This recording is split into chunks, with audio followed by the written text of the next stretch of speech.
Hello and welcome to Excellence Classes. I am Rahul Nandavani and today we are going to discuss the 11th chapter of Introductory Microeconomics, which is Theory of Supply. So before we begin, I request you to please subscribe this channel and press the bell icon for the latest video updates. So before you study this chapter, if you didn't studied the chapter Theory of Demand, first watch the video lecture of it on this YouTube channel. Link of that video is given in the description box. So supply refers to the various quantities of a commodity that a producer is willing to sell at different possible prices over a period of time. Supply is the part of stock offered for the sale in the market. Now stock is the goods and materials meant for resale, whereas quantity supplied refers to the specific quantity of a commodity that a producer is willing to sell at specific price at a particular point of time. As we have studied in Theory of Demand that there is an inverse relationship or there is a negative relationship between own price of the commodity and its quantity demanded, in Theory of Supply we will study that there is a positive relation between own price of the commodity and its quantity supplied, which means that the seller will be willing to sell more of a good when the prices are high and vice versa. Now, as we have studied that there were three concepts of demand, likewise in supply also there are also three concepts. First one is supply schedule, second one is supply curve, and the last one is supply function, which is also known as determinants of supply. Supply schedule and supply curve both are further categorized into two parts. First one is individual and the second one is market. Supply schedule is a tabular representation of relationship between the own price of the commodity and its quantity supplied. As it is further categorized into two parts, therefore individual supply schedule is a tabular representation of relationship between the own price of the commodity and its quantity supplied by a single seller in the market. On the other hand, market supply schedule is a tabular representation of relationship between the own price of the commodity and its quantity supplied by all the sellers in the market. Now the next concept is supply curve. Supply curve is the graphical representation of relationship between the own price of the commodity and its quantity supplied. It is also further categorized into two types. Therefore, individual supply curve is the graphical representation of relationship between the own price of the commodity and its quantity supplied by a single seller in the market. On the other hand, market supply curve is the graphical representation of relationship between the own price of the commodity and its quantity supplied by all the sellers in the market. Okay, now moving forward to our next topic, which is determinants of supply. Determinants of supply is the functional relationship between supply of a commodity and its various determinants. So the first determinant is own price of the commodity. Own price of the commodity signifies that other things remaining constant, there is a positive relationship between own price of the commodity and its quantity supplied. This is also known as the law of supply, which means that as the price of a commodity increases, the seller will be willing to sell more of a good and vice versa. Next one is price of related goods. Now the supply of a good also depends upon the price of related goods. Now we all are aware that related goods are of two types. First one is substitute goods and the other one is complementary goods. For example, if price of Pepsi rises, the seller will be less interested to sell Coke at its existing price because ultimately the seller will be only interested in maximizing his or her profits. Another one is number of firms in an industry. Now if the number of firms in an industry will increase, supply will also increase because now more sellers will be present to sell more stock of goods. On the other hand, if number of firms in an industry will decrease, supply will also decrease.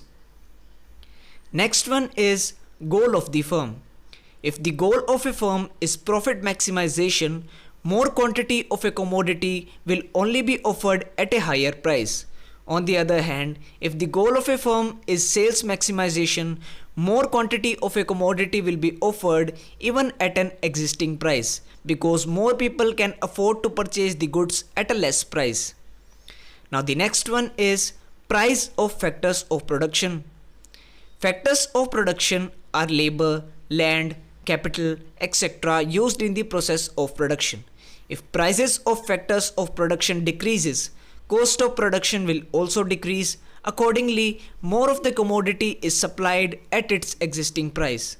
On the other hand, if prices of factors of production increases, cost of production will also increase. Accordingly, less of the commodity is supplied at its existing price. Another one is state of technology.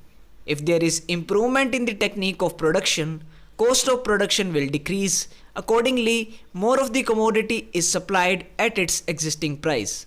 On the other hand, if there is no improvement in the technique of production, cost of production increases. Accordingly, less of the commodity is supplied at its existing price. Now the next one is business expectations. If there is bullish expectation, investment tends to rise. Accordingly, supply will increase. Bullish expectation is a positive outlook on business activity for a future period of time, where seller is willing to take more risk. On the other hand, if there is bearish expectations, investment tends to fall. Accordingly, supply decreases. Bearish expectations is a negative outlook on business activity for a future period of time where seller is not willing to take risks of the market. Now the last one is government policies. If there is increase in the taxation by the government, cost of production increases. Accordingly, supply of a commodity will decrease at its existing price. On the other hand, if there is decrease in the taxation by the government, cost of production decreases. Accordingly, supply of a commodity will increase at its existing price. So this was all about the third concept, determinants of supply. There is no need to cram the description of all the points. Just understand the points very carefully and try to formulate the description part on your own. Focus more on the application based question from this topic from your textbook because the probability of those is high as per the examination perspective. Now moving forward to our next topic, which is law of supply. Law of supply is a 5-step question and the first one is statement or definition. So the law of supply states that other things being constant, there is a positive relationship between own price of the commodity and its quantity supplied, assuming that there is no change in the prices of related goods, there is no change in the prices of factors of production, and there is no change in the goal of the firm. The next step is supply schedule and supply curve. As in the supply schedule and curve, you can see that there is a positive relation between own price of the commodity and its quantity supplied. That is why the supply curve slopes upward from left to right. This concept is just opposite to the concept of law of demand, which we have studied in the chapter Theory of Demand. Now the next topic is exceptions of law of supply. Exceptions are those situations where law of supply fails. So the first exception is agricultural output. The law of supply does not apply strictly to the agricultural output as it is governed by the natural factors. If due to the natural calamities like earthquake, floods, etc., there is a fall in the production of agricultural output, then its supply will not increase no matter what the price is. Second one is social distinction goods. Now these are those goods which produce gap between rich and poor. Supply of these goods will remain limited even if there is price tends to rise. And the last one is perishable goods. At a given point of time, sellers may be willing to sell more of perishable goods even at a lower price.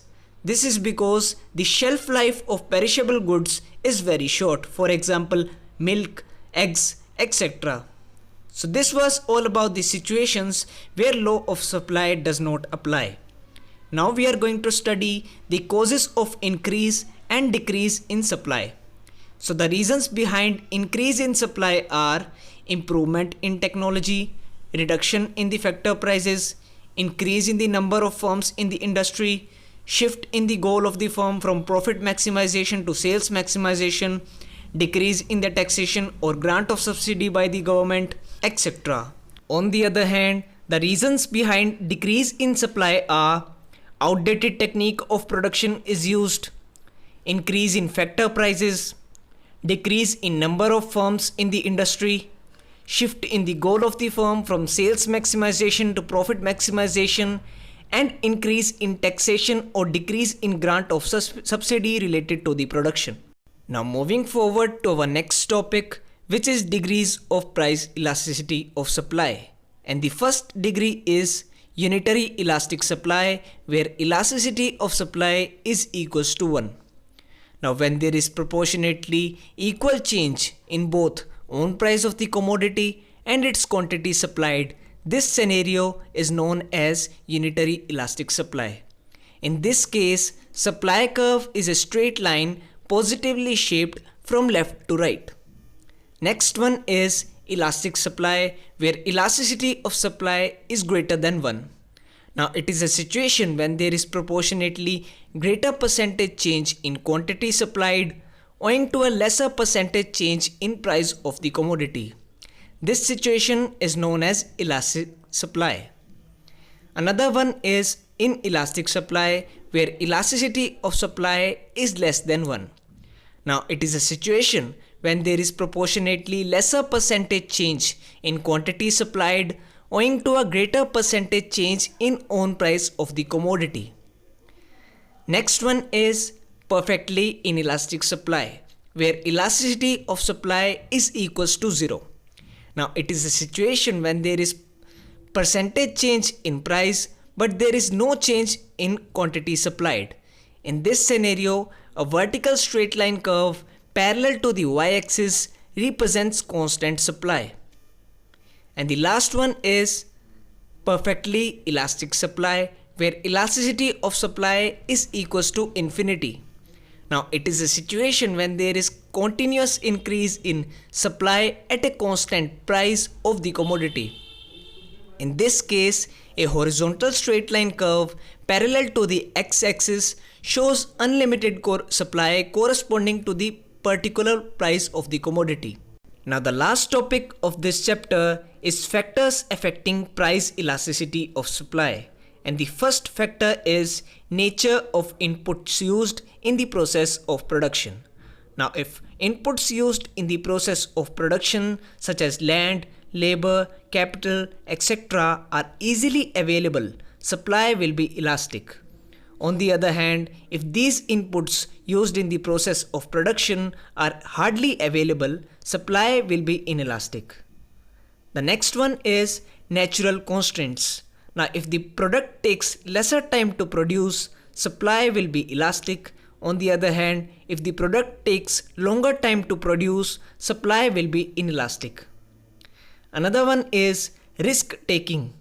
If an enterprise is willing to take high risks of the output, which means that the entrepreneur has bullish expectations in the market, investments tends to rise, so supply will be elastic.